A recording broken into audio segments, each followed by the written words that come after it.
La sortie événement du film d'animation Dofus, on en reparle dans ce flash, un film 100% roubaisien.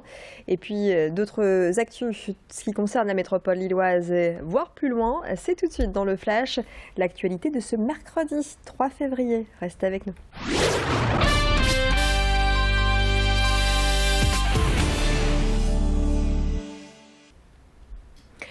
Le nombre de personnes mal logées a augmenté, soit 3 800 000 personnes concernées en France.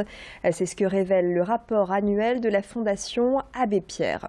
La précarité énergétique, l'insalubrité ou encore l'absence de domicile fixe entraînent des conséquences sur la santé et des maladies oubliées chez nous qui réapparaissent.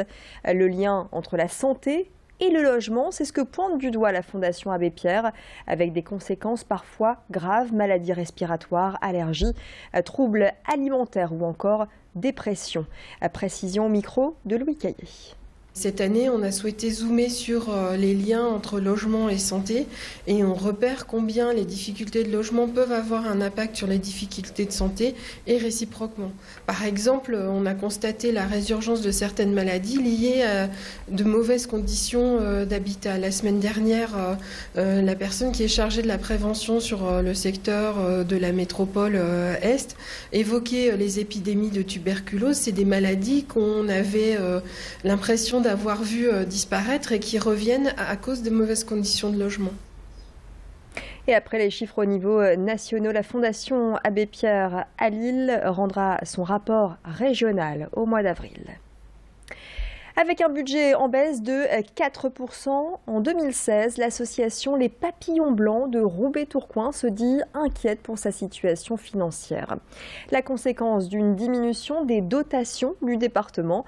Malgré tout, les bénévoles restent confiants pour mettre de nouveaux projets en place, grâce notamment au soutien de l'ARS, l'Agence régionale de santé. Les Papillons Blancs encadrent et hébergent des personnes en situation de handicap mental. Dans ce foyer, l'objectif est de tenter d'apporter un cadre en adéquation avec les besoins de chacun, l'idée étant de permettre aux résidents d'évoluer et de gagner en indépendance. Explication complémentaire au micro de Céline Huret. Comme tout à chacun, les personnes en situation de handicap évoluent parce qu'elles ont pu soit bénéficier d'un accompagnement qui leur a permis d'avoir plus d'autonomie. Donc il faut se réinterroger sur ce qu'il faut mettre en place donc, pour qu'elles poursuivent cette question d'autonomie. Ça, c'est ce que nous faisons, je dirais, avec le pouvoir public, mais il y a aussi une autre réalité qui est celle des personnes qui n'ont pas eu de réponse, qui n'ont aujourd'hui pas de réponse. 47 000 personnes en situation de handicap, donc déficience intellectuelle et troubles associés, qui n'ont aucune réponse, aucun accompagnement à leur grande vulnérabilité. Une amende de 35 €, c'est ce que risquent les propriétaires de chiens qui ne ramassent pas les déjections de leur animal. Nous sommes à Hazebrouck. Ici, la municipalité a mis en place une campagne de lutte contre les déjections canines. Le maire a fait de la propreté sa priorité. Quotidiennement, y compris le dimanche, des agents s'assurent de la propreté des chaussées et des sacs en plastique sont distribués aux habitants pour leur permettre de ramasser les besoins de leurs chiens.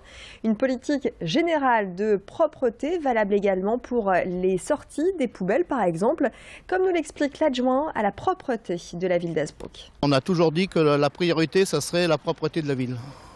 Aujourd'hui, on a mis quand même 24 poubelles canines depuis qu'on est arrivé. On distribue des sacs en mairie, qui sont par lot de 50. Et les gens les ont gratuitement. Après, nous avons fait aussi une campagne pour les poubelles. Les poubelles, on a demandé aux personnes qui doivent être sorties la veille, le soir, après 19 h, le jour du ramassage. Et les poubelles qui sont sorties avant sont vérifiées, sont contrôlées par des personnes assermentées. Alors, on en a 9 maintenant ici à Hazebrouck, aussi bien des gens qui travaillent en espace vert, en cadre de vie, propreté. Et puis c'est une aventure épique qui vous attend aux côtés d'un personnage qui s'appelle Joris. Dofus, le film, sort aujourd'hui. Un film d'animation 100% nordiste puisqu'il a été conçu dans les studios d'Ankama à Roubaix. Après le jeu vidéo, l'univers Dofus est à découvrir sur grand écran. Un film qui se veut accessible à toute la famille et pour lequel Ankama s'est appuyé sur des experts en animation. La directrice générale adjointe d'Ankama est passée nous en dire un peu plus sur ce plateau. Depuis 2007, effectivement, nos équipes ont travaillé sur plusieurs séries d'animation et sont progressivement montées en compétences. Donc en fait, on s'est dit aussi que c'était le moment et que nos équipes étaient prêtes pour passer au long métrage. Donc on s'est appuyé sur notre équipe effectivement de CDI et on a fait venir quelques talents un petit peu extérieurs. Je pense notamment à Yoshi Tamura, qui est notre directeur d'animation, qui avait travaillé sur plus d'une dizaine de longs métrages Disney et qui vraiment est venu renforcer notre équipe pour continuer de la faire monter en compétences et atteindre le niveau de qualité attendu pour un long métrage. Maître Kérubim, le Dofus Eben a été volé. Hein? Julite est de retour, Kérubim. Mais alors, Joris est en danger. Elle a emporté le Dofus Eben. Heureusement, nous avons un moyen de la contrer, grâce au Dofus Ivoire. Je l'ai caché là-bas, dans mon temple. Fini les enfantillages, Bakara. Tu calmes, poupée, tu vas finir par blesser quelqu'un. Je savais que le courant finirait par passer entre nous. Et tout de suite, les prévisions météo. Restez avec nous.